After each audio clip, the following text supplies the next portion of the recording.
Hi friends, welcome to Saran Mega's Kitchen. வீடியோக்குள்ள போறதுக்கு முன்னாடி சரண் மேகாஸ் சேனலை சப்ஸ்கிரைப் பண்ணாதவங்க சப்ஸ்கிரைப் பண்ணிக்கோங்க. மறக்காம அந்த பெல் பட்டனை பிரஸ் பண்ணிக்கோங்க. ஹாய் வியூவர்ஸ், இன்னைக்கு நம்ம மரவள்ளி கிழங்குல எப்படி தோசை மற்றும் அடை செய்யலாம் அப்படின்றத பார்க்கலாங்க. நம்ம ஏற்கனவே நான் சொல்லியிருந்த மாதிரி மரவள்ளி கிழங்கு ரெசிபிஸ் நான் நிறைய ஷேர் பண்ணியிருக்கேன் உங்களுக்கு. அதாவது மரவள்ளி கிழங்கு பொரியல், அப்புறம் மரவள்ளி கிழங்குல 2 டைப் ஆஃப் சிப்ஸ் எப்படி போடுறது, அதாவது ரவுண்ட் சிப்ஸ், குச்சி சிப்ஸ் எப்படி போடுறது அப்படிங்கிறத சொல்லியிருக்கேன். அதே மாதிரி இந்த வீடியோவில் அடை எப்படி செய்யலாம், தோசை எப்படி செய்யலான்னு பார்க்கலாம் வாங்க. ஃபஸ்ட்டு நான் ஒரு ஹாஃப் கிழங்கு, அதாவது இந்த சைஸ் கிழங்குக்கு 100 கிராம் அரிசி எடுத்துக்கணுங்க. ஸோ நான் இந்தளவுக்கு கிழங்கு எந்த சைஸ் எடுத்துருக்கேன்றதை உங்களுக்கு காமிச்சிருக்கேன். அதோட தோலை நீக்கிட்டு இந்த மாதிரி நம்ம கேரட் பீட்ரூட் துருவுறதுல பெரிய சைஸில் துருவி எடுத்துக்கோங்க. ஏன்னா நம்ம மிக்சியில் அரைக்கிறதுக்கு ஈஸியாக இருக்கும். இந்த மாதிரி எல்லா கிழங்கையும் துருவி எடுத்துக்கோங்க. நீங்கள் கிழங்கு சைஸ் பார்த்துருப்பீங்கன்னு நினைக்கிறேன். அந்த சைஸ்க்கு ஏற்ற மாதிரி நான் அரிசி ஊற வச்சுருக்கேங்க. அதாவது 100 கிராம் அரிசி ஊற வச்சுருக்கேன். இப்போது அந்த கிழங்கு, ஊற வச்ச அரிசி, உப்பு எல்லாத்தையும் சேர்த்து நம்ம அரைச்சிக்கலாம். நம்ம தோசை மாவை பார்த்து கரைச்சி எடுத்துக்கோங்க. நல்லா நைஸாக அரைச்சி எடுத்துக்கோங்க. இப்போ நம்ம பவுலுக்கு ட்ரான்ஸ்ஃபர் பண்ணிடலாம். இந்த அரைச்ச மாவு பார்த்திங்க அப்படின்னா 7லேருந்து 8 மணி நேரம் வரைக்கும் புளிக்க வைக்கணும். புளிச்சதுக்கப்புறம் யூஸ் பண்ணிங்க அப்படின்னா தான் நல்லாயிருக்கும் உங்களுக்கு இந்த தோசை. பொதுவாக கிழங்கு வேக வச்சு கொடுத்தா குழந்தைங்க விரும்பி சாப்பிடாதவங்க கூட தோசை விரும்பி சாப்பிட்ற குழந்தைங்க இந்த மாதிரி கிழங்கு தோசை ஊற்றி கொடுத்தீங்க அப்படின்னா டேஸ்ட்டாக சாப்பிடுவாங்க. இப்போ தோசைக்கு அது ஹீட் ஆகிடுச்சுங்க. மாவு புளிச்சிடுச்சு. தோசை ஊற்றிட்டு தேவையான அளவு எண்ணெய் ஊற்றிட்டு தோசையை ஒரு பக்கம் வேக விட்டு திருப்பிக்கலாம். இந்த தோசை உங்களுக்கு நார்மல் தோசை மாதிரி இருக்காது, கொஞ்சம் வளவளப்பு தன்மை இருக்கும். அதே மாதிரி குக் ஆகிறதுக்கு கொஞ்சம் டைம் எடுத்துக்கோங்க. பாருங்கள், வெந்துருச்சு. உங்களுக்கு நான் பின்பக்கம் காமிச்சிருக்கேன். நல்லா குக் ஆகிடுச்சு பாருங்கள். அவ்வளோதாங்க, நம்மளோட சுவையான கிழங்கு தோசை தயாராகிடுச்சு. இதுக்கு தக்காளி சட்னி, தேங்காய் சட்னி வச்சிங்க அப்படின்னா பர்ஃபெக்ட் காம்பினேஷன், நல்லா இருக்குங்க. அடுத்தது நம்ம இதே கிழங்குல எப்படி அடை தோசை செய்யலாம் அப்படின்னு பார்க்கலாங்க.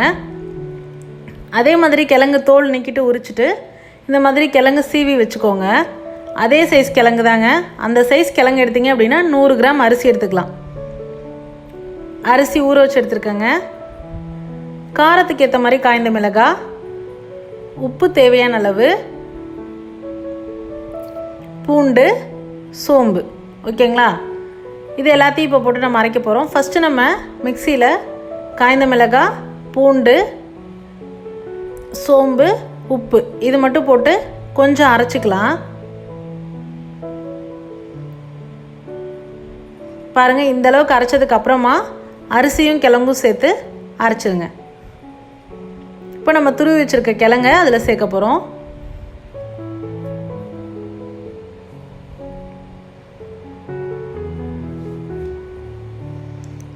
எல்லாத்தையும் சேர்த்து அரைச்சாச்சுங்க.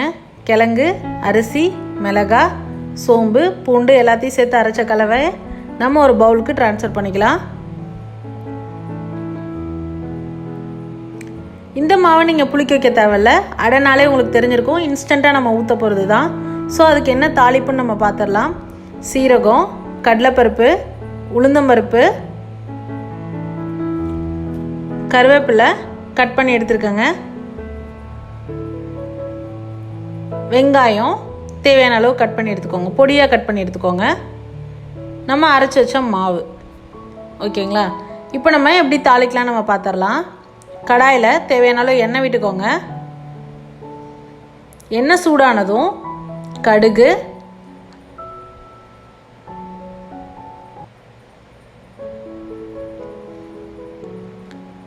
கடுகு வெடித்ததுக்கப்புறமா நம்ம கடலைப்பருப்பு, உளுந்தம்பருப்பு, சீரகம்லாம் வச்சுருக்கோம் இல்லைங்களா, அது எல்லாத்தையும் போட்டுக்கலாம்.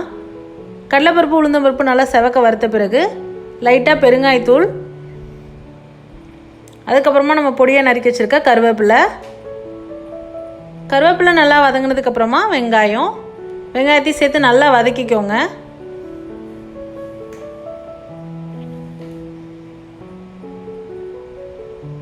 அவ்வளோதாங்க, வதங்கினது போதும். இதை நம்ம அந்த மாவில் சேர்த்துப்போம்.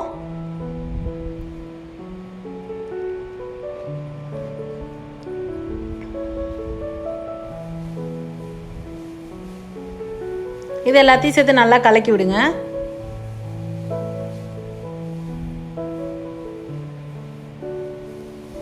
நீங்கள் அரைக்கும் போதே கரெக்டாக தண்ணி ஊற்றி அரைச்சிக்கோங்க. ரொம்ப ஜாஸ்தி தண்ணி ஊற்றுனீங்க அப்படின்னா உங்களுக்கு தோசை கரெக்டாக வராது.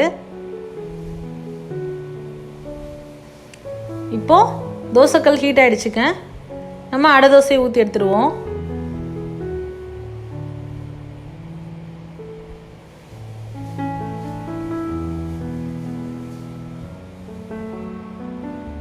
லைட்டாக எண்ணெய் விட்டுக்கோங்க. இப்போ ஒரு பக்கம் குக் ஆகிடுச்சுங்க. தோசை திருப்பிக்கலாம்.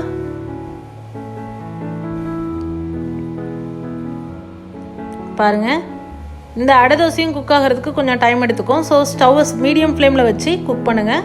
அவ்வளோதாங்க, நம்மளோட சுவையான அடை தோசை இப்போ தயாராகிடுச்சு. இதுக்கு பர்ஃபெக்ட் காம்பினேஷன் பார்த்திங்க அப்படின்னா தேங்காய் சட்னி, தக்காளி சட்னி, அப்படி இல்லாட்டி ஏதாவது ஒரு கார சட்னிங்க.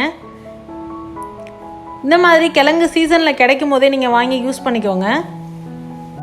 மரவள்ளி கிழங்கை யூஸ் பண்ணி மரவள்ளி கிழங்குல எப்படி வடை செய்யலாம், பக்கோடா செய்யலாம் அப்படிங்கிறத நான் 2 மெத்தடில் உங்களுக்கு என்னோடய அப்கமிங் வீடியோவில் ஷேர் பண்ணுறேன். எங்களோட வீடியோவை தொடர்ந்து பார்த்துட்ருங்க. இது போன்ற ஹெல்தி ரெசிபீஸ்க்கு சரண் மேகாஸ் சேனலை மறக்காமல் சப்ஸ்கிரைப் பண்ணுங்கள். தேங்க்ஸ் ஃபார் வாட்சிங்.